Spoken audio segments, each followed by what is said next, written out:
2 words, Chris. Zach Posen. Zach Posen. According to a Gap Inc. press release, Zach Posen has been named EVP and Creative Director of Gap Inc. and Chief Creative Officer at Old Navy. Posen is, quote, an award-winning creator and entrepreneur, celebrated for his technical excellence and body-positive designs. Over 25 years, his extensive career has included red carpet couture, ready-to-wear accessories, costume design, and more, end quote. All things that Gap does, right? Couture, costume design. Yeah, first thing that comes to mind for me. As Chief Creative Officer of Old Navy, Posen's immediate focus will be leading design, merchandising, and marketing for the second largest apparel brand in the U.S. and Gap Inc.'s largest brand.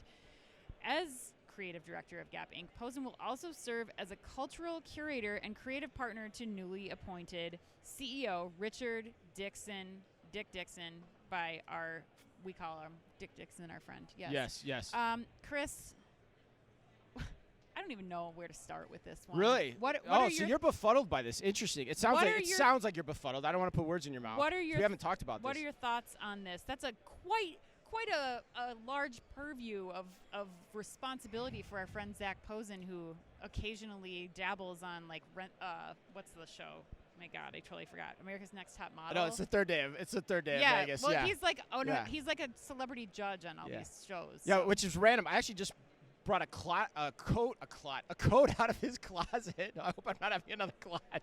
A coat out of his closet that he had from like an exclusive thing with Target back in the day. It was random that this happened like the day after I did that. But my thoughts on this, Ann, are that it's super predictable.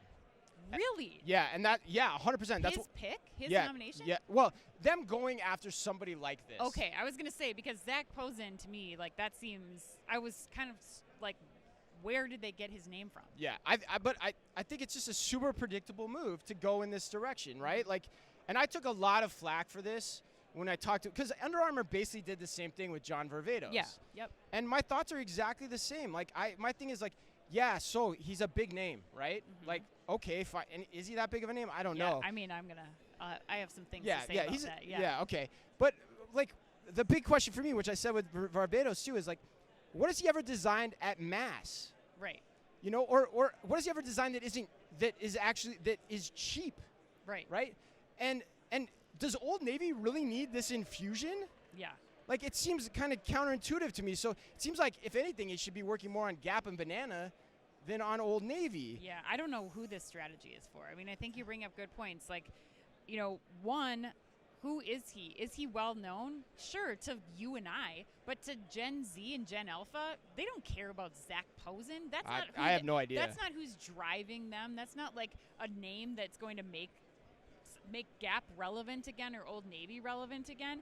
And then he did do a collaboration with Brooks Brothers a few years ago that tanked, like did not work well. So it leads me to believe like there could be some challenges here. Well, and that's the thing. Like, there's also like you're overpaying for what you're getting here with all these people. Like, and that's been that's been true throughout the history of design partnerships like this. Like, I don't know that you need this talent in this way to do it.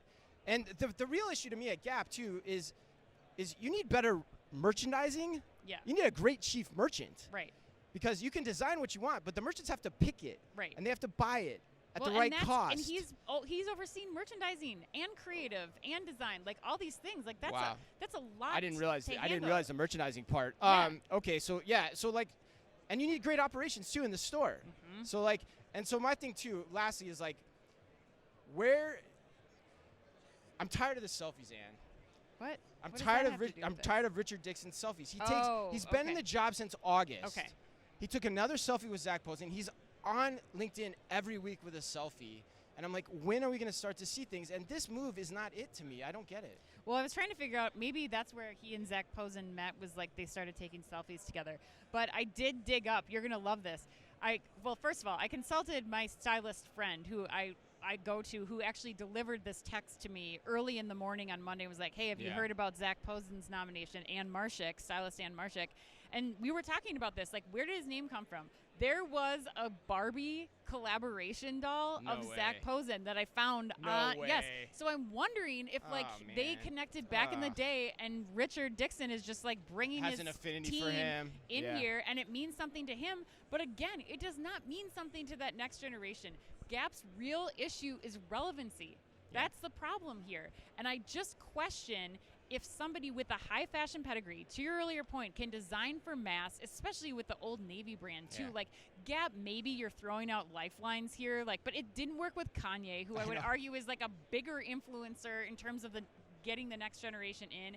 It didn't work with some of the other designers that they're doing. Like Gap just hasn't worked for other retailers that have tried it either. Right. You need to figure out who and what you are and what your position is in the market. That's the issue, and I don't know that paying somebody a bunch of money for a name is going to be the way to do it. Yeah, I mean, the other point, last point I make too is, it feels this is starting to feel eerily similar to Paul Presser when he came over from Disney in the early part of 2000, which I was there for, and I'm seeing the connection points. Like, it is vividly, starkly reminding me of that. And so I'm like on the watch out now, and I need to see some real substance from the guy, from the new CEO. Yeah. All right, OmniTalk fans, remember, Ann and I will be at eTail Palm Springs this month on February 26th to 29th, celebrating eTail's 25th anniversary event. You can come to and for a discount. Yes. Retailers and e-com professionals can use OmniTalk 20 for 20% off your ticket. Hear from the people behind the best brands like Rode, Target, Vince, Liquid Death, PetSmart, and so many more. Go to etailpalmsprings.com to learn more. That's etailpalmsprings.com to learn more. Already California dreaming, Chris. You're already California dreaming? Oh, yeah. You're excited about this one, aren't you? I love it. I love this show. Yeah, and it's a fun show. Yeah, it is a fun show.